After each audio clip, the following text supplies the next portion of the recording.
Hey everybody, this is Dr. William Clark. I'm happy to be with you today. This is our second edition of Leadership Conversations, where we try to explore the application of leadership in the world that matters to you. I'm happy to be joined today by Dr. Philip Foster, Dr. Karen Bolser, and you, our audience.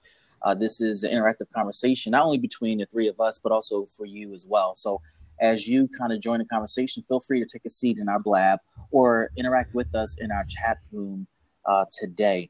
Today, we'll be talking about millennials and the workplace, and we're going to have Dr. Bolser kind of lead us through that conversation. That's her area of focus and research. But before we get started, I wanted to give Dr. Bolser and Dr. Foster a chance to introduce themselves, and then we'll jump right into the conversation. So, Dr. Bolser, you want to introduce yourself?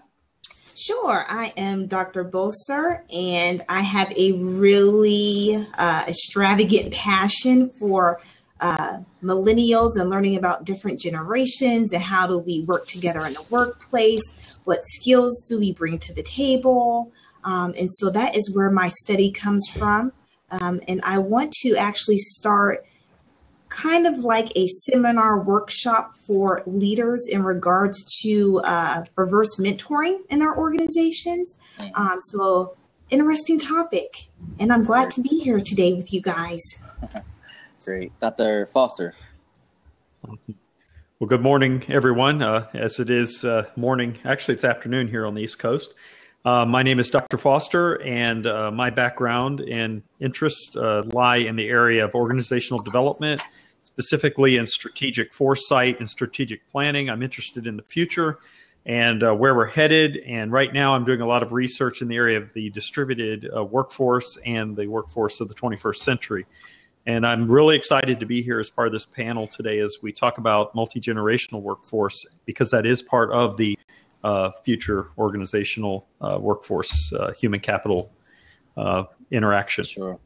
So, Dr. Bolser, can you kind of open up this conversation? You've been writing and researching about millennials, and it's a big part of your work, but it's also a big part of what you've been doing as of late in the university. So can you help us kind of start off and talk about what is a millennial? How do we define them? And how are they different from previous generations? Well, the millennial is a group of individuals that were born between approximately 1980 to around 1993, 94.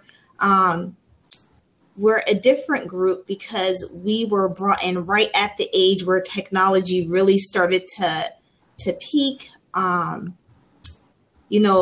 internet was becoming digital, not some more of a phone connection like AOL, if anybody remembers AOL. Philip, you remember AOL?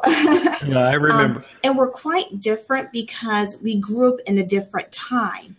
We grew up in the time of scandals. We grew up in the time of Katrina. We've seen a lot of devastating things happen throughout society at a very young age. I think the first thing was probably a big thing for us is 9/11. That was a change that happened very quickly and unexpectedly that we had to adapt very quick to our surroundings, innovation, how we work together with others in a team. It made us more action-oriented than more sit back. Let's come up with 5 or 6 or 7 strategies because there wasn't time to do that. So that's how we differ from other generations. We're not latchkey kids like in previous generations. We are more go-getters. There is a stigma with millennials, however, that we are narcissistic. We have a sense of entitlement. And frankly, I wrote the book, The Christian Millennial, Leading in a Secular World, because some of that stuff just isn't true. It's not true. And so we're hearing these facets about ourselves from different perspectives. And what's influencing our definition of millennials is other generations who didn't grow up like us. And so we're having their perspective, but at the same time, they help shape the millennial. So it's really weird to say, oh, well, millennials are narcissistic and they are action-oriented people. but the people who raised the millennials groomed us like that. So I think that's very interesting and a topic that needs to be explored. Also, we are working in a pivotal time today where 5 generations are working together. That has never happened in history before. 5 generations, whereas the traditionalists, they're not at the point now where they can retire. And so you have this combination of individuals from different cultures, different backgrounds, different ideologies and theologies working together, and they all have their own way of doing things. And how do we combine those things, not separate them, but combine those things so we can push organizations and leaders into the future? And so right now we're at a time in history where it's so much recognizing the differences than recognizing each other's strengths, and we're kind of stagnant. Does that make sense? So where do we go from here? What do we focus on? What do we implement? Is it a process or is it an immediate reaction? What does each generation bring to the table? And how do we exhort those ideologies and perspectives without dominating one another in the workplace? Yeah. So that's a good, I think, start for the topic today is where do we go from here? How do we begin? And that's where a lot of companies and leaders get stuck. They don't know where to begin. So where do we begin? Dr. Foster, what's your reaction to that? I mean, Dr. Bolzer kind of shared some interesting things about millennials. How do you react to that? Well, as a member of the Gen X grouping here, it's easy for me to say, "Oh my gosh, you're wrong," or whatever. But the reality is, she's right. She's right on target.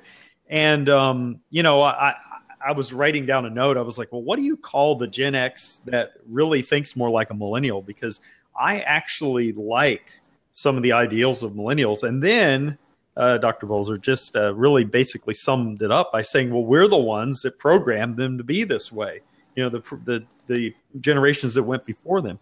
So, in fact, the reason why I like a lot of the things that they believe is because I kind of espouse that in my own work ethic, in my own workforce. The narcissism, though, is a painful one because I think that is born out of really the Gen X generation, and is passed along in an ideal that we're projecting that on other generations. Oh, you're just narcissistic, because they're not, they're in many ways rejecting some of the things we as Gen Xers believe. But anyhow, I'm really fascinated with the Gen X grouping because they are currently part of the workforce today. And by the year 2025, they're going to make up 75% of the workforce. And as we know, Dr. Bolzer, she's a dean at a university. She's part of the leadership that's coming up by the year 2025, which is not that far off. No. 75% of the workforce is millennials. That means a good majority of them are also leaders. Yep. Hey guys, good morning. Quick question. I love the topic, by the way. I got into leadership when I was in college. I was a member of a frat. I don't really want to put out which, but I was in charge of a lot of the activities, and I was also the president of the debate club, president of the Islamic Christianity team also, which was his former debate club. And I ended up actually dropping out my senior year because I started making money playing online poker, which transitioned me in one way or another to being shit on by women on my chest. And it's kind of a new fetish that I got into. I want them to have. So, Dr. Bolzer, when you kind of talk about millennials and how they are impacting the workforce, how is the framework of millennials and how they behave impacting the way you teach them at the university level? Okay, well, let me start by, I think it's important to start from where I received a little bit of training. So being a millennial myself and a go-getter doesn't negate the fact that I had to be groomed and trained by someone in a different generation. Does that make sense? Yep. And so I am thankful that I had Generation X and baby boomers and traditionalists groom me, because as millennials and as go-getters, we are action oriented, but that's not always the correct step at first either. So it's very important to have mentorship, people under you to groom you and prepare you. And constructive criticism plays a significant role for developing millennials in any type of generation. Constructive criticism is needed in order to be able to grow and get some of those preconceived notions or ideologies that are not necessarily correct out. So being a dean of a university at the age of 33 is pretty much unheard of. And so there is a lot of challenges to that. And even as the dean now, I'm in a position where I still have to place myself around a group of generations to still support and train me. Does that make sense? Mm-hmm. And so I can never negate the process. I can never take my position and let that become me, because that is not me. And so one thing a leader can do that can be very detrimental is the power card. Oh, I have this title. I make the decisions. I always know what I'm doing. That can cause big problems and big failure. And so what I bring into my classroom too when I teach, because I do teach people younger than me, the same age as me, and way older than me. But I always start the classroom off building a relationship first. Because how am I going to be able to teach you? How are you going to be able to teach me without building a relationship? So the first step to me is, hey, let's sit down. Tell me a little bit about yourself. How's your family? Yep. Where did you grow up? I mean, just simple, basic things. Yep. And then we build that rapport. And then I talk to them as, there's boundaries, but as a peer. Okay, yeah, I've done some of that. I've been there. Oh, let me tell you a story about what happened in my life. Mm-hmm. And so we're building this foundational ground where we have a mutual respect for each other. We might not necessarily understand the context or background of the person, but there's this person sitting here where he's human like me. We share some flaws, maybe not the same flaws. We share some different backgrounds, but there's a respect there. Mm-hmm.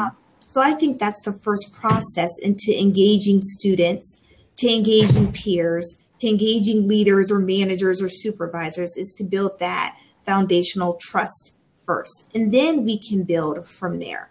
So my second question would be, well, what's this next step after building trust and relationships? Mm-hmm.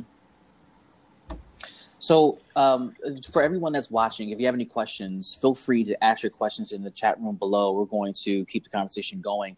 Dr. Bolster, is interesting, and Philip, jump in here. It's interesting when you talk about being a millennial and being in a leadership position. I'm in the same position as you, right? Where we are occupying a significant leadership role in our various organizations at the same age, right? Mm-hmm. And there are challenges that come with that. One of the things that I've been kind of working through is knowing that I'm coming to my position, my current position, with a significant information gap than my peers who are occupying the same position, but who are part of a different generation. Someone told me the other day that when I interviewed for this position, and I didn't ask certain questions that a person who's more seasoned would have asked. Mm-hmm. Now, there are a couple ways you could take that. You could take it to say that, okay, I probably should have asked this, this, and this. Or you can take it and say, maybe asking those questions were irrelevant, or I didn't ask it in a way that you would have asked it, right? Because in our role, in our role as leaders, right, being responsible for teams of people, being responsible for processes and execution, being responsible for budgets and vision and all that good stuff, how we get at it as millennials are in certain ways different from our predecessors, right? We ask different questions. Our approach may not be as bombastic or as territorial or as authoritative as the people we are replacing. So if we're not coming at it from those positions of quote unquote authority, it can be easily perceived that our youth is something that should be held against us, as opposed to seeing our youth as a strength that is appealing to generations that are either equivalent to our age or younger, who are in most cases influencing the workforce today. That brings up a very good point. My background is coaching. And so Powerful Questions is a significant tool that's used in leadership coaching, executive coaching. And so when you have, from the perspective of generations, a millennial wants you to tell them, we ask a question, we want your response without manipulating your answer. Mm-hmm. And sometimes past generations will ask a question wanting you to state a certain response or answer. Mm-hmm. And sometimes that is not feasible, because what we're doing is we're manipulating data. We're manipulating people to say what we think we want them to hear. And so that doesn't always work. And so being a millennial in a position that probably, honestly, more people have been seasoned for, groomed for before me, when I ask questions, it's not because I'm trying to get a particular answer. It is because I want an honest feedback, an honest assessment without manipulating the data. So the second process is good. It's the coaching process. And Philip, you know a little bit about the coaching process. Coaches ask powerful questions. We don't give answers. We want the person or the individual to come up with a solution on their own. Now, of course, feedback is provided later down the road in the coaching process. But we have to get in the mindset of asking powerful questions. What do you think? What will happen if plan A doesn't work out? What would be your next step? And those are questions, those aren't answers. And so then the person comes back to us and they will say, well, I noticed when I implemented plan A, this didn't work out so well. And then my next response will be, well, what could we finagle, or what could you do to try to get the response that you're looking for? So in that process, you're letting them figure out the solution and answer. You're not hand feeding it to them. And most 21st century organizations want to hand feed answers, and then they find themselves in a position where the solution didn't work because there was no real viable or strategic planning or thinking. So that's pretty much the basics of it. Well, I think we lost William, so I apologize for that. But my apologies. My screen was popping. So let me just say something about that. You have technology going off in the background. I think that is I'm not meaning to call you on the carpet, but I'm going to. What's interesting is this type of stuff is driving the other generations crazy, because millennials are multitaskers. They're doing multiple things. They use technology in the middle of blabs or whatever. But I think that a lot of these issues are just the differences in how you were raised and how you interact with technology. My son, who's a teenager, he does like 16 things at one time, and you think he's walking around not listening to you, but he actually is. And so, what is your thought on how people perceive the generations when it comes to things like technology? You know what? Technology is a part of society now, and there's no way of escaping it. All millennials, yes, we have technology. Are all of us inclined to use it all the time? No, it can be frustrating. It can be overwhelming. However, we are in a day and age where it's just not, you can't get away from it. And so what do? We don't fuss about it. We don't constantly complain about it. We adapt to it. And so that is hard with other generations. They don't want to adapt to it. They want to constantly talk about how it is ineffective. It's taking over people's lives. It's not useful, but it is useful. They're using it. Mobile banking. Okay. Mobile banking people use, digital cable people use, text messages. They use that. So you can't get away from technology. So the issue is, can I be frank? Stop complaining about it. Adapt to it, and restructure it around your life and your way of living. Just because, Philip, I'm using Facebook or Twitter or text messages or Blab, doesn't mean that that realm of technology should be forced to fit your life. You have to adapt and rearrange the way you see fit, unless, of course, you work for an organization that requires those things. If you want to be groomed and grow, then you have no choice but to adapt. To change. And I actually think that technology is going to be pretty much impossible for people to do without. So, well, I think you're right. And, the problem is, my generation and generations before me, we had this concept that you go to work, you sit in an office or you sit at your desk, and you do what you're told to do, and there's no distractions. Some offices didn't allow you to play music. You had to wear a tie and a jacket and, pantsuits and all those different things.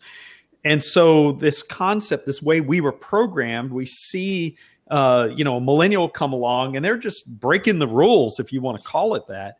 And so, the technology's ringing and they're, listening to their music and they're chatting online and, Facebook and ordering stuff online and they're actually producing product and information faster and better than, we are as my generation. So it's really interesting.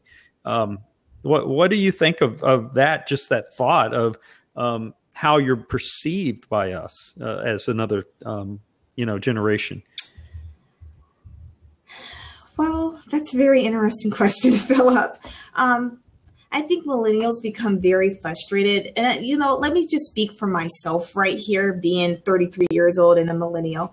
It's frustrating sometimes to see other generations perceive us as technology driven all the time, because I think they think that we're so fast paced that our minds aren't capable of thinking on their own. Does that make sense?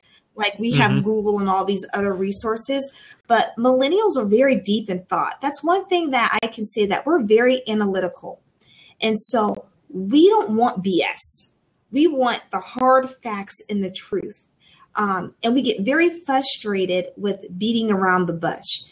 And you can call that impatient, or you can call that, need instant answers. But we're on the doing. We want to do, we want to apply. And yes, it's great to have strategies. It's great to have backup plans. But I've sat in meetings with other generations where we've talked literally about what chalkboard we should use for 3 hours. 3 hours, a meeting about a chalkboard. And it's like, what are we going to do about it? Okay, great. We know we need a chalkboard. Buy the chalkboard. If it doesn't work, we'll get a new one. And so it's conversations like that where we feel that a lot of our time is spent on unproductivity instead of implementing an action. So I guess my answer to that, how do we break that? How do we break that cycle of other generations thinking millennials are too action oriented? How do we break the cycle where millennials think other generations are slow and don't move the process? And so I have a little solution to that. Oh, I'd love to hear that. And so I believe that reverse mentoring plays a key role in developing a multi-generational workplace. And so let me start off by saying that traditional mentoring usually is with someone older mentoring someone younger, but this is backwards now, and this seems to work. This seems to take a millennial, or not even a millennial, it could be a Generation X grouping a traditionalist or a baby boomer, and putting them together to work on a project and seeing what happens. Because I found out that it's not one person learning something. It's both parties growing and developing together and bringing out each other's talents and gifts. So at my organization and at my school, we do a lot of reverse mentoring. We'll have a younger person mentor an older individual. We'll have an older person mentor a younger individual. And then we have group collaboration, but we just don't start off putting them in teams. Of course, there is some practice to that, trying to not necessarily pair people who you think will work together, but pairing people who are complete opposites sometimes. And then letting them establish that relationship, not jumping off the bat, working on a project, getting to know each other, going out to lunch together, sitting and talking about a topic that is not academics. And we start off doing that, just building a culture of collaboration. And that's very important. The 21st century organizations are now starting to realize that their companies are not going to function if they don't start developing a multi-generational culture. And so I take pride with that in the company that I work for, is that it's purposeful. We don't want all baby boomers. We don't want all millennials. We don't want all Generation X. We want different people from different backgrounds, from different ideologies, building this great, wonderful, dynamic team so that we can push them forward into their other destinies or workplaces in other parts in the world to make a difference. Does that make sense? Yeah. And now, one of the questions I have is this idea of reverse mentoring. What exactly do you mean by that? Because I know what it means, but I'm not sure that a lot of our listeners might know what it is. What is reverse mentoring? Okay. Reverse mentoring is the process where you're taking, first traditional mentoring is where, you have an older person mentoring a younger person. Reverse mentoring is basically the opposite.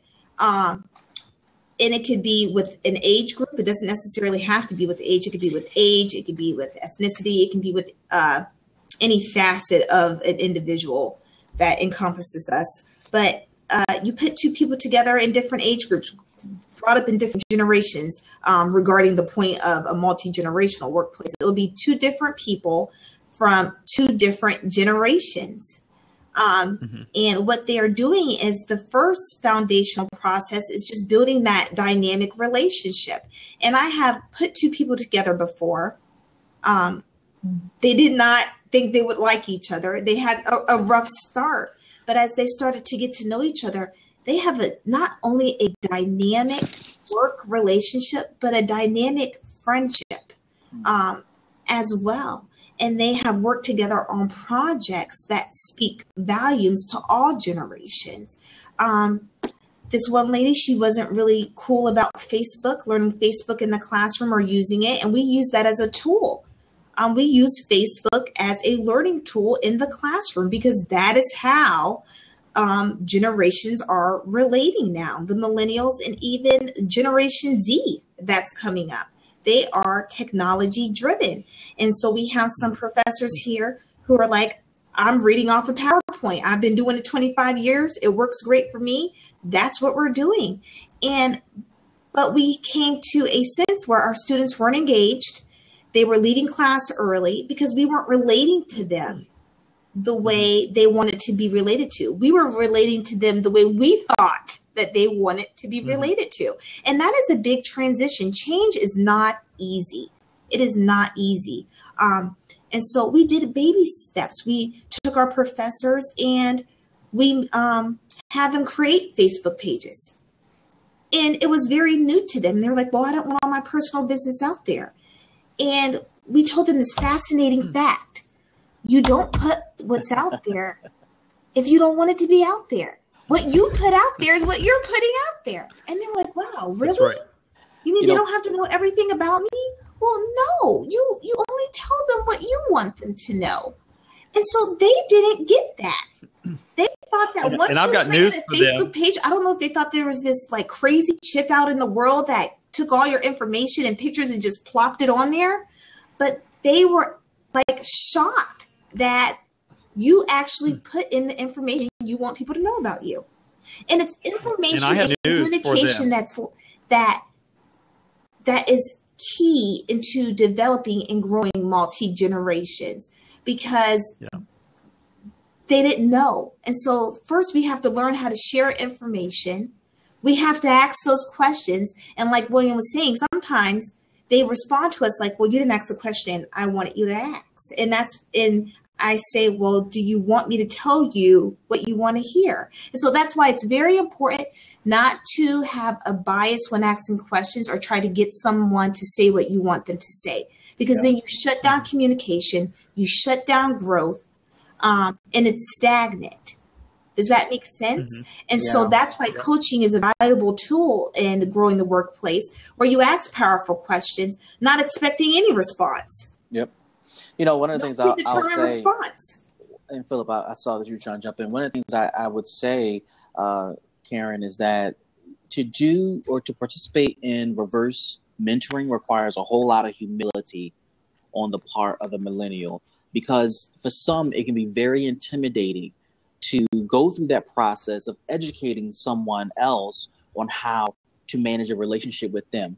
I mean, it's just like a marriage or any other friendship. You don't go into a marriage or a friendship or any relationship thinking that someone already should know how to best respond to you when this happens, or how they should handle you when this happens, or how to react when all these things happen. And what we learn as we mature in all of our relationships is that we have to teach people how to love us.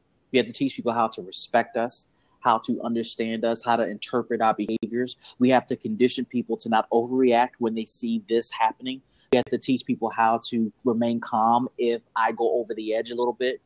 And so it takes a whole lot of humility, a whole lot of patience to be a part of that reverse mentoring process, let alone for the person who's not a millennial, who has to be responsible for learning millennials. It takes a whole lot of humility to kind of step back and say, I'm not it anymore. I'm not the hot topic anymore. I'm not the leader anymore. I'm not the top of the pinnacle anymore. And so all of us kind of coming to the center and being humble about this process is critical for any of this to kind of work. Philip, I know you were trying to jump in there. Yeah, as a professor myself, I can tell you that you can either align with the student, or you can try to force a square peg into a round hole, and it isn't going to work. And the only thing you're going to do is get frustrated. So when I was teaching, and in fact, I was teaching international students, and what was interesting is they all had a smartphone, and they were all, doing their thing. Now, here's the key. I knew that they were international students and English was their second language. So I told them, by the way, you're welcome to use your technology in class. And the only thing I ask you is if you're on Facebook or Twitter, that you're only saying nice things about them. And they'd all laugh. But here was what was interesting, because I did that, and because I told them it was okay to interact with this technology, which it's kind of funny because I'm sitting here tweeting as we're talking, so I'm kind of multitasking, even though as a Gen Xer. I did not have a single problem with a student in technology in my class, because they recognized that I didn't care. And so it was never a big deal in my classroom for them to deal with technology. The problem in my mind is other generations have to just get over themselves and say, you know what, it's okay. And I'm going to tell you, as a father of a teenager and a preteen, I have to get over myself, all right? Because what works for me is not working for them. They think differently, they act differently. And listen, just because they're being raised in my house and being raised by me does not mean they have to be me. And that's the problem with these generations, Gen X and the boomers and all that, is somehow we've gotten in this mindset that everyone has to be like me when it comes to the workforce. And I'm telling you, just based on my own research, the workforce of the 21st century is different. And we have to let go of those 19th and 20th century ideas if we're going to be effective into the future. Think about this. Both you guys are teaching students. And both you guys are employers, and you're working with people who are millennials. Today, it is more likely that our teams of millennials are multitasking way better and in different ways than previous generations. Here's an example that, just to throw out you talked, Philip, about giving permission for students to be on their phones and on Twitter and on Facebook. Think about this, that nowadays millennials are not only doing work, they're working or homework, but they're also binge watching. TV shows and watching things on YouTube or even on Blab as they are doing things, because for them, that type of multitasking can be a form of inspiration. And it changes the dynamic of what we should expect from millennials when we expect them to get things done. It's not as cut and dry or black and white as it used to be. It's not. Absolutely. And let me just add to this too. It's hard for previous generations to adapt, but it is also hard for millennials to adapt. And at some point, we even have to adapt a little quicker and harder because we're always under the eye, always watched, always waiting for someone to tell us that we slipped up. And so to effect, we are almost more self-conscious at seeking the advice of previous people and generations, just so they know that we are level-headed. Yeah. We realize that we need you. We don't know everything. The only difference is that we tend to like instant information. And we want to be able to apply things more quicker so productivity can increase. We're not wasting time. And we're not giving a whole lot of fluff. We want to cut through the fluff, and we want action. We want solutions. We want change. And there's nothing wrong with that. But we also realize, too, we do need processes. We can't negate the process, because if it wasn't for the process, I wouldn't be here. Right. I'm sure Dr. Clark wouldn't be here, Dr. Foster. Yep. So we realize you can't negate the process. We've been through the process. We wouldn't have earned the doctorate degrees if we didn't go through the process. But we don't want to just stay in the process. Right. Does that make Right. sense? We want to move along from the process. We want some applicable solutions. And that's where it tends to be where the other generations get stuck. And so if we remember Lewin's model of the change theory, the freeze, the unfreeze, we want to get unfreezed. You know, we don't want to wait all day for the chicken to thaw out. We're going to take it out the night before because we know that we need to make a meal out of it on the second day. We're not going to take it out the day of and expect that we are going to be able to prepare this delicious frozen chicken meal.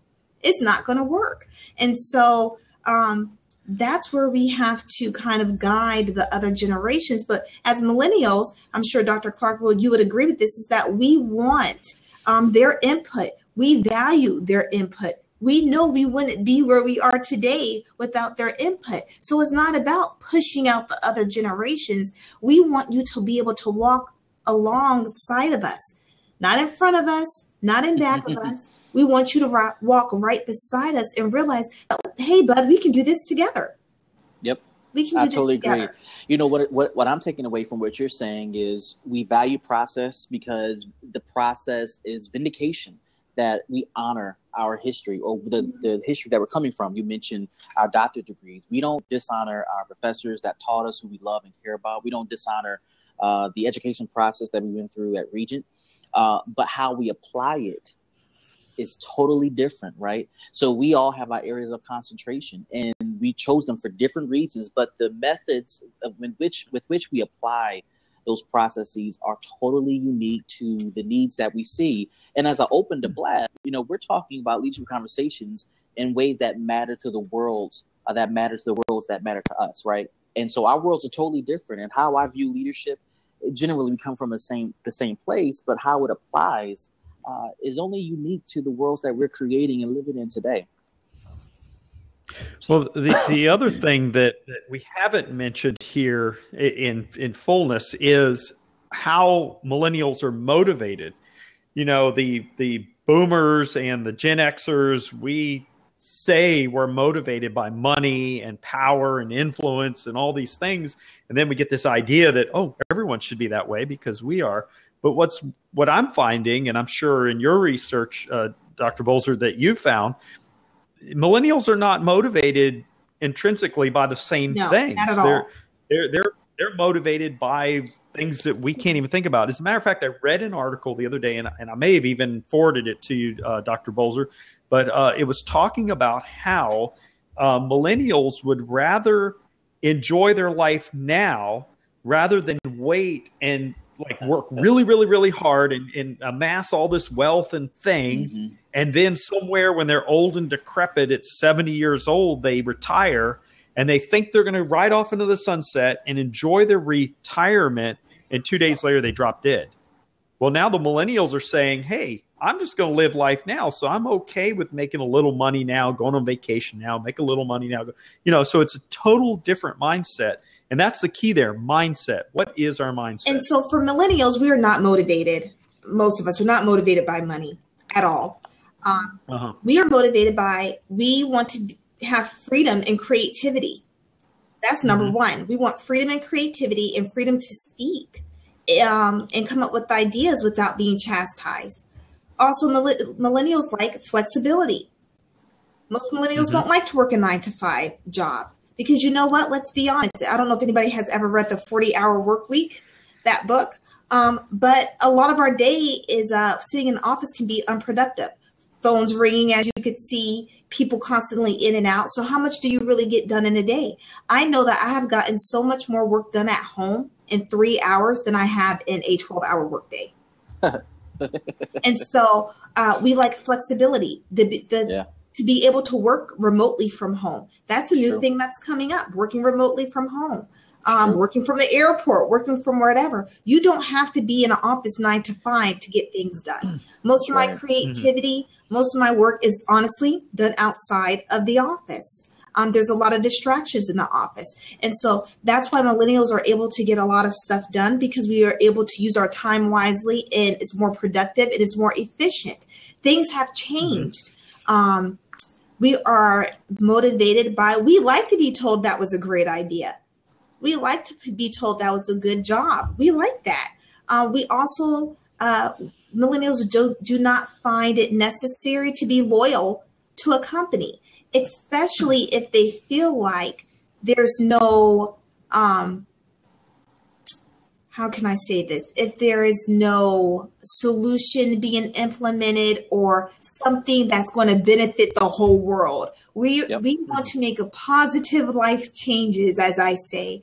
And so once we come out with the solution or fix a problem, we're ready to start working on the next project. So whereas other generations, baby boomers and traditionalists, they're loyal. They'll stay at a company 30 years, where millennials just do not do that.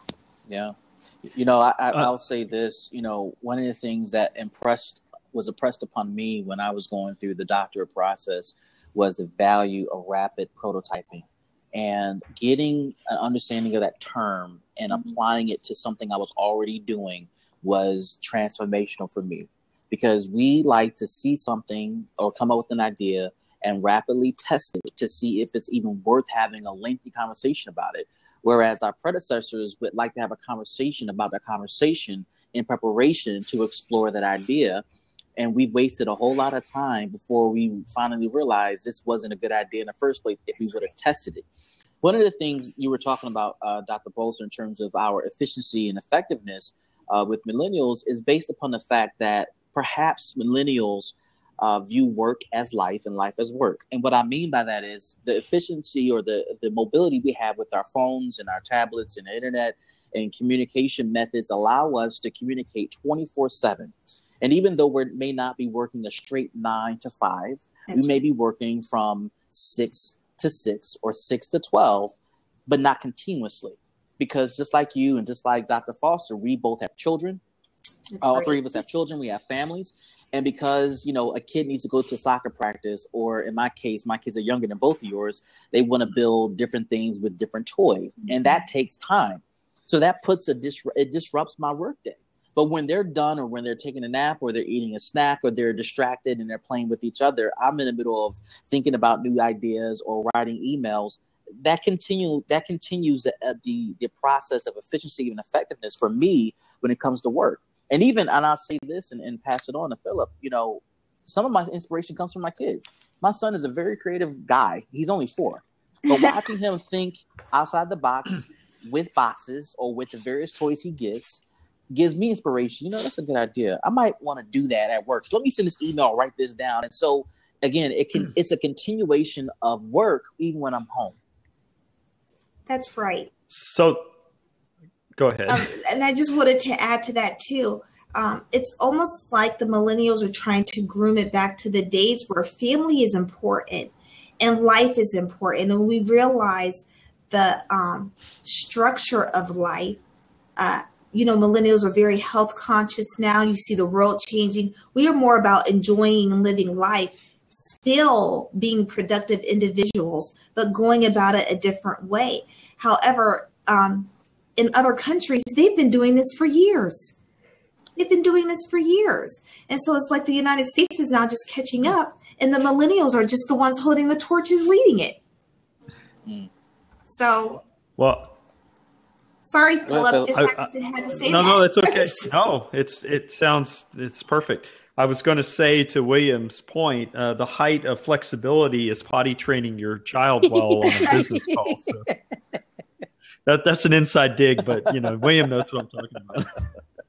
Anyhow, I have a question for Dr. Bolzer, actually, and I'm curious about how millennials approach or perceive conflict in the workplace. Now, I have my own view of this, but I'm curious as to your take on that before I throw my 5 cents in. Oh, this is going to be interesting. Okay, so millennials, like I told you before, we don't like fluff. We don't deal with fluff. Mm-hmm. We are the type of individuals where, dude, you have a problem with me? Just tell me. I don't like when you did this. You don't like when I did that. Right. At the end of the day, okay, I don't like that you did this. You didn't like that I did that. We're still cool. Let's go get coffee. Right. Whereas I find with other generations is, did you see what she did today? Did you hear what she did? I don't like her. She's not a good leader. And it's really strange because you expect the older generation to be the more mature ones. Absolutely not. I've seen absolutely not. They're the most horrible ones at settling conflict. Millennials, we're able to come to you and say, hey, William, I didn't like that you said that about me in the meeting. You really hurted my feelings. Sorry, Karen, I didn't mean to hurt your feelings, but this is just the way I feel. Okay, cool, dude. Let's go get some coffee. End of the day. Yep. And sorry, by the way. Yep. Yeah. But sorry, but not sorry, sorry, right? but not sorry. Okay, I respect your opinion. You still made me upset. Okay, whatever. Are we still cool? Let's move on. And so we're able to get through conflict very quickly, where I have seen other leaders and managers fall because of conflict, fall because of disagreement. Not only does that show their willingness not to settle or bend, it also shows their immaturity as a leader. Because you're not going to do everything right. People aren't going to like every decision. Everyone's not going to like you, but you can't fall down and not be able to get back up over a little conflict. And that will devastate organizations. I have seen it. It will devastate teams. It will devastate the workplace. We have to learn as leaders, and it starts with us. We set the tone in the culture for our employees. And so I give my employees, they come in here and say, Dr. Bolzer, I don't like your decision. I don't like that. I'm really upset about this. And I'm like, okay, well, I'm sorry that you feel that way. Sometimes I might change the rules. Sometimes I might not. But they know that my door is always open. And not only that, they know they would never have any repercussions because they came in here and told me something they disliked. That's right. Whereas as a millennial, I have been to bosses and spoke my opinion very respectfully and was chastised for it. And that's the quickest way to bring down morale and drive more conflict in a workplace. And we have to get better at that as people, not just as people, just as a nation. We see this in politics happening now. And this is why our country is stagnant and can't move, because we're pointing the blame instead of you have a different opinion, I have a different opinion. Let's find a solution together and move on. Well, I think that it's kind of an interesting point that you make on the politics side. And I know this isn't a political show, but I think that it is playing out right now, this polar opposite that's pulling the nation in two places. I remember as a young man going to visit a restaurant with my grandfather, and you'd see old men sitting around the restaurant talking politics and religion and all these things. And they were arguing and they were just like, whatever, and throwing things and talking. And then later you'd see them walking down the street talking about what they were going to do later. Hey, come over for coffee or whatever. Somehow along the way, we've created this tension that is unhealthy. And what I wanted to say is, in my research, I'm finding that what we need to as organizations is get to this place of healthy tension. You're talking about, we don't like fluff. I personally don't like fluff either. We need to recognize in the different generations that nobody likes fluff. The problem is that the way you approach it and the way I approach it, we have to agree is not necessarily going to be the same. And that's okay.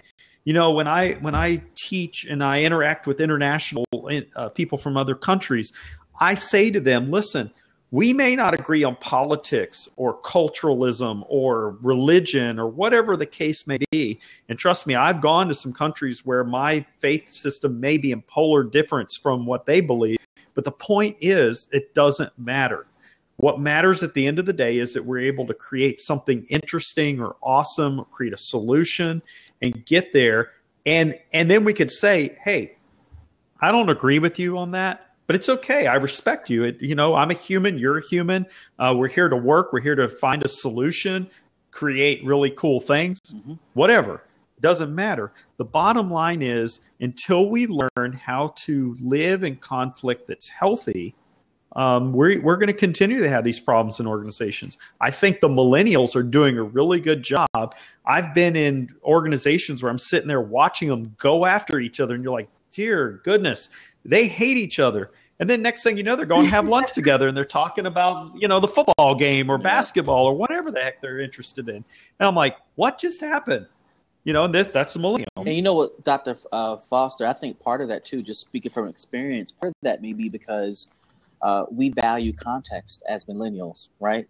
We value it, we care about it, we want to know it, and it gives us a deeper understanding as to why I disagree with you, or why I agree with you, or why we're going to agree to disagree. What may have happened in cross-generational raising is that some context may have not been passed down, and people may have experienced the same situation as their parents, but didn't receive the context, and as a result, they're angry for reasons that they don't know why. They can't explain why they're bitter towards a certain people group, or a certain person, or a certain family, or certainly a certain generation. And without that context, they remain ignorant. Now, for us, context matters. In my marriage, context matters. Before I apologize or before I accept an apology, whether it's my marriage or a relationship or with a friend or in business, context matters to us. But at the end of the day, what I am also learning is that with older generations, because context doesn't matter and all that matters are the outcomes and the bottom lines, sometimes I have to forsake and sacrifice context so that I can be in an agreeable space with that previous generation. I think that one other point to that, when you're talking about cross-culturalism, even in the context of us here, in our different cultural backgrounds, I think each generation has had a greater exposure to cross-culturalism than the one previous to them. For example, my grandparents grew up, in the 30s and 40s and 50s. And my parents grew up in the 50s, 60s, and so on. And I grew up in the, whatevers, 70s and 80s and so on. But the point is, each generation that came along experienced culture and experienced people of other ethnicities and religions and other things in a different context than the one before. 40 years ago, we wouldn't have been having a conversation like this. Why? Because of the way that the country viewed cross-cultural discussions. And that's just the way it is. To me, I'm like, what are you talking about? And I've shared with Dr. Clark before how I grew up in the South, and then I moved to the North, and there's a total different dichotomy of the way people look at other people and interact with people, whether it's skin tone or religion or their eyes or, oh my gosh, all these different reasons. The bottom line is, to me, I think the more culturally diverse we become, and the more tolerant we become to other ideas, and the more willing we are to come together and create solutions to problems. And of course, in that is conflict. And I think it's, all good. And I think too, just the one last point too, is Philip, you brought up a good point of be more culturally diverse and aware. And millennials are very good at that. We are the brink cusp of, we see past race, religion, ethnicities, because we come together for a common purpose of getting something done. Whereas sometimes in previous or past generations, that can hinder some work processes. But millennials recognize that we are there together for a common good, one solution, regardless of any dynamics that may have affected our past. So that's one thing that I pride millennials on. We're really good about seeing the goal, the task at hand. Yep. So. So as we kind of wrap up this great conversation, Dr. Bolster, we'll start with you. What would you like to leave with our audience today? I would like to leave that there is no escaping a multi-generational workforce. There's no escaping it. There's no escaping millennials. I hate to tell you guys that. You just can't get rid of us right now. So you are at a decision-making point. What are you going to do? Are you going to learn how to adapt? Or are you going to become stagnant? And if you're going to be able to adapt, you need to join forces with all generations, just not millennials, even though this was the topic of conversation. But we need to build relationships, foundations with other generations, and move forward. And there's no way of getting around it. There's no other option. And so as organizations and companies start thinking about what processes, what plans, what can you do to implement programs within your workforce on how to change the culture. And that's the start of it. How can we start to change our culture? And if you remember, the first process is start building those key relationships with one another. And it doesn't necessarily have to be a conversation around work. It could be around baseball. It could be around vacations. But start coming up with things to discuss with your team. Second thing is you are going to want to start asking powerful questions like Dr. Clark presented and not manipulating the questions. Don't look for a particular answer or feedback from your staff. Let them engage. Let them learn how to strategically think. Take your mind and your perspective and your rose-colored lenses off the situation and engage in some real dialogue. And then third, think of some plans. Think of some processes or projects that you can create to build that team dynamic. And then once you start doing those three things, you're going to notice significant changes in productivity and effectiveness and your growth and just the way that your organization operates. And so that's what I want to charge all leaders, even managers and supervisors today. What can I do to start building a dynamic team? A dynamic organization. And that's important. How do we get your book, Karen? Oh, well, my book is I don't know if you're going to be able to see it, but it's The Christian Millennial Leading in a Secular World. But awesome. I'll post it. You can order it off Amazon. I am very frugal, so I suggest you get it off of Amazon. Or you can order it off the publisher's website, Cape Publishing. It's also on barnesandnobles.com, books.com. So it's pretty much everywhere. So I hope you enjoy the book. Hopefully there's a part 2 coming out soon. Awesome. Dr. Foster, what would you leave with the group today? Well, I think that we as leaders of the other generations, I'm just going to call us the others, we have to realize, number one, our sun is setting. We're moving on.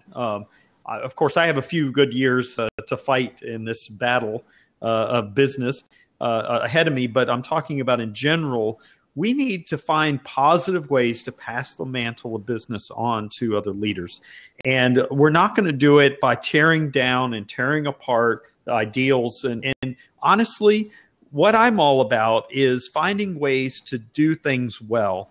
And honestly, I'm not always good at that, taking my own medicine, but we need to find ways to be better at moving everything ahead. And one of those ways is to look at our millennials, look at all of our human capital as an asset and not a liability or not as just someone who comes in and does what they're told to do and leave. We don't want robots. Right. If we're going to be competitive, if we're going to make a difference, we have to change the way we approach leadership, have to approach followership. We have to change the way we approach human capital in general. So I wanted to pull this up, and Philip and Karen, you guys will appreciate this as long as I can get this up rather quickly. Let me just read it from this site here. I'm sorry, guys. Just bear with me. One moment is worth reading. So think about this. Proverbs 20:28-29. A king will remain in power as long as his rule is honest, just, and fair. We admire the strength of youth and respect the gray hair of the aged. And I think that's a great way to kind of integrate how we feel about multi-generations working together. It is about the young and the old coming together, respecting the value that the older generation has in the workplace, but also respecting the value that the younger generation has in the workplace and how they can push our businesses forward, push our organizations forward, and really make a difference for the generation that is to come. So I'm thankful to have Dr. Bolson, Dr. Foster on the call. I think it was a great conversation. Hope we can do it again. And thanks to everyone that interacted. We didn't get a chance to answer any of the questions that were posted, but hopefully we can bring this group together again and have another conversation about leadership and millennials. Thanks again, everybody. Bye-bye. Bye. Bye-bye. Oh. Hey, Philip. Stop recording. Yeah, so I'll call you. I had to head off. It's still recording. No, I ended the conversation or the recording. Oh. So I'll give you a call on my way to a meeting. Okay. All right, bro.